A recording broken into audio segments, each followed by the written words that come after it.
Hello बच्चों, कैसे हो? बढ़िया। आप बढ़िया तो मैं भी बढ़िया। आज का टॉपिक है मूलक। आप लोगों ने देखा होगा यौगिक में जब उसको आयनित रूप में लिखते हैं तो यौगिक में एक पार्ट तो आप देखेंगे, एक परमाणु होता है वो आयन में आ जाता है, लेकिन दूसरा पार्ट देखे होंगे उसमें तत्वों का एक समूह होता है आयन। तो उस आयन को हम लोग बोलते हैं मूलक। तो मूलक के बारे में बात करें, अगर हम इसकी परिभाषा देखना चाहें तो परिभाषा होती है मूलक की, तत्वों का ऐसा समूह तत्वों का ऐसा समूह जो यौगिक में एक परमाणु की भांति व्यवहार करता है वो मूलक कहलाता है। और मूलक दो प्रकार के होते हैं, अम्लीय मूलक और क्षारीय मूलक। अम्लीय मूलक की जानकारी हम लोग कैसे प्राप्त कर लेंगे? ये रखेंगे कि अम्लीय मूलक जो होते हैं उन पर ऋणावेश होता है और जो क्षारीय मूलक होते हैं उन पर धनावेश होता है। तो हम देखेंगे, गौर करेंगे व्हाइट बोर्ड पे। तो यहाँ बताया गया है मूलक में कि तत्वों का वह समूह जो यौगिक में एक परमाणु की भांति व्यवहार करता है मूलक कहलाता है। मूलक दो प्रकार के होते हैं, एक अम्लीय मूलक जिन पर ऋणावेश होता है और दूसरा क्षारीय मूलक जिन पर धनावेश होता है। जैसे एग्जाम्पल में देख पा रहे होंगे आप लोग, SO4 डबल माइनस सल्फेट है नाम है इसका, और PO4 ट्रिपल माइनस से फास्फेट बोलते हैं।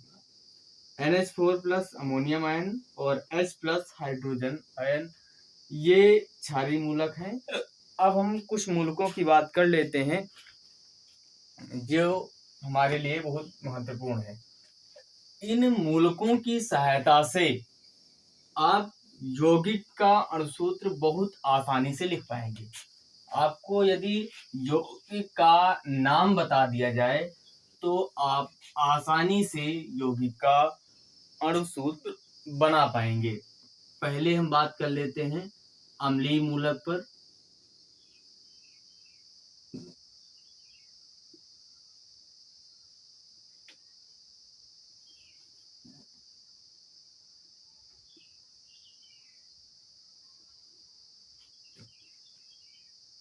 देख पा रहे हैं तो जैसे H माइनस का नाम होता है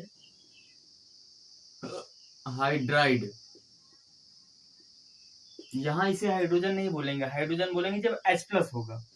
H माइनस हाइड्राइड है, F माइनस है फ्लोराइड है, Cl minus chloride,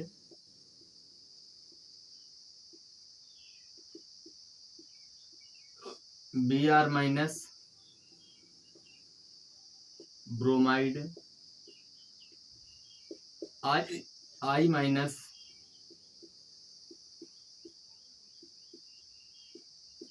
iodide, HCOO minus format,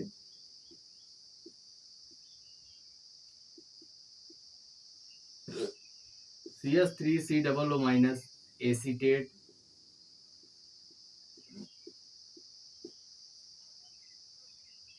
OH minus hydroxide,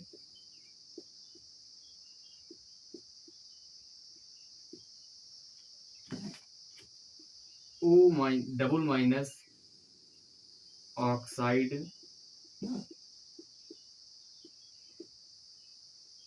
O2 double minus इसे बोले पेरोक्साइड।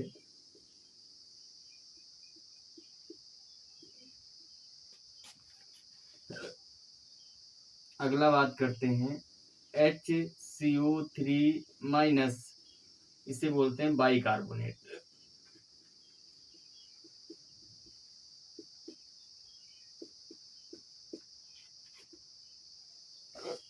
आगे देखेंगे S double minus sulphide,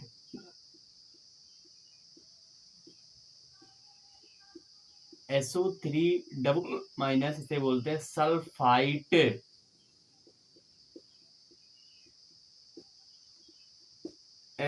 SO4 double minus से बोलेंगे सल्फेट।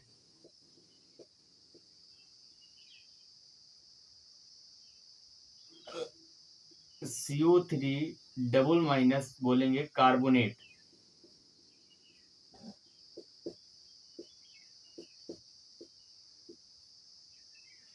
आगे आते हैं PO4 triple minus phosphate.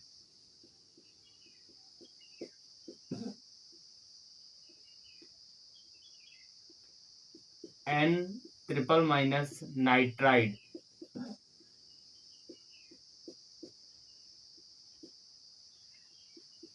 NO2 single mind इसे बोलेंगे नाइट्राइड।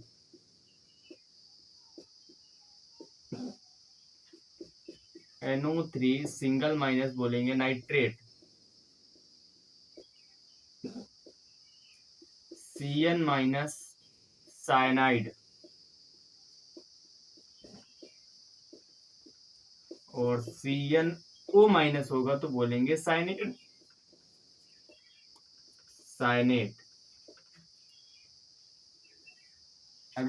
अगला देखते हैं C2O4 डबल माइनस ऑक्जिलेट।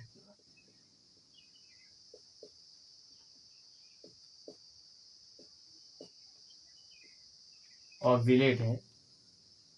अब इस प्रकार आपके अम्लीय मूलक हो गए हैं। अब बात करेंगे क्षारीय मूलक की। तो इसको हम नीचे रख लेते हैं। C2O4 double minus oxalate.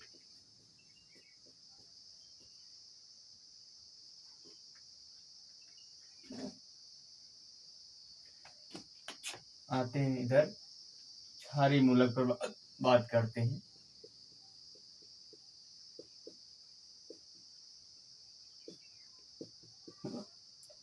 क्षारीय मूलक में जैसे hydrogen H plus,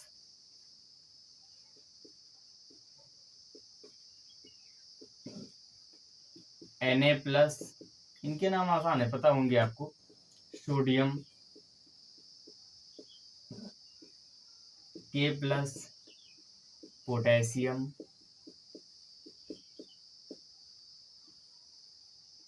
NH4 plus, ammonium बोलेंगे इसे।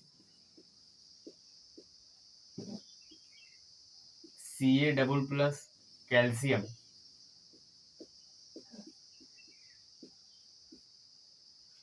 Mg double plus, magnesium.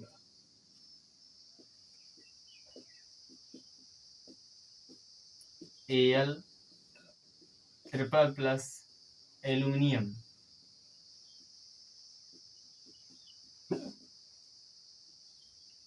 इस प्रकार से अम्लीय और क्षारीय मूलक तैयार हो गए हैं। अब हम लोग बात करेंगे आगे कि इन मूलक की सहायता से कैसे यौगिक का निर्माण किया जाए। यदि आपको मूलक पता है तो यौगिक बनाना आपके लिए बहुत आसान हो जाएगा। आप बहुत आसानी से यौगिक का नामकरण कर सकते हैं। यदि अणुसूत्र निकालना चाहे तो अणुसूत्र निकाल सकते हैं, कोई दिक्कत नहीं होगी। यदि आपको पता है मूलक, तो स्क्रीनशॉट लेना चाहें तो ले सकते हैं।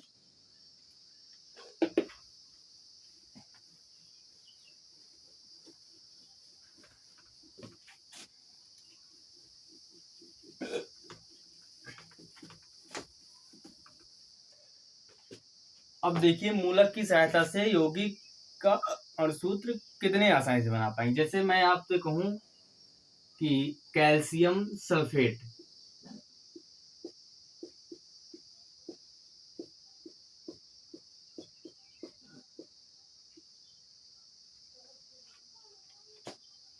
कैल्शियम सल्फेट का अणुसूत्र क्या होगा, नहीं याद है, लेकिन मूलक पता है। मूलक पता है, निकाले जाएंगे। कैल्शियम आपने याद कर रखा है Ca++ होता है। सल्फेट के लिए पढ़ रखा है SO4 डबल माइनस होती है, लिख लिया। अब आपका काम होगा कि देखिए दोनों में आयन बराबर हैं, आयन बराबर है, सिंपल सा आपका कंपाउंड बन गया CaSO4। और देखते हैं, जैसे सोडियम सल्फेट, सोडियम मूलक का नाम पता है Na+, सल्फेट का पता है SO4 double minus. Ion equal आ रहे हैं? नहीं आ पा रहे हैं। आयन इक्वल करने के लिए मल्टीप्लाई कर देंगे, इधर 2 आयन, इधर 1 है, यहाँ 2 से मल्टीप्लाई कर देंगे, सिंपल से बन गया Na2SO4 कंप्लीट। इस प्रकार से हम लोग किसी भी यौगिक का अणुसूत्र पा सकते हैं या किसी भी यौगिक का नामकरण कर सकते हैं। तो आज के टॉपिक में इतना ही रखते हैं, शेष अगले टॉपिक में हम लोग बात करेंगे यौगिक का नामकरण और अणुसूत्र लिखना बहुत अच्छे से। तो वीडियो पसंद आया होगा तो लाइक करिए और ज़्यादा से ज़्यादा शेयर करिएगा।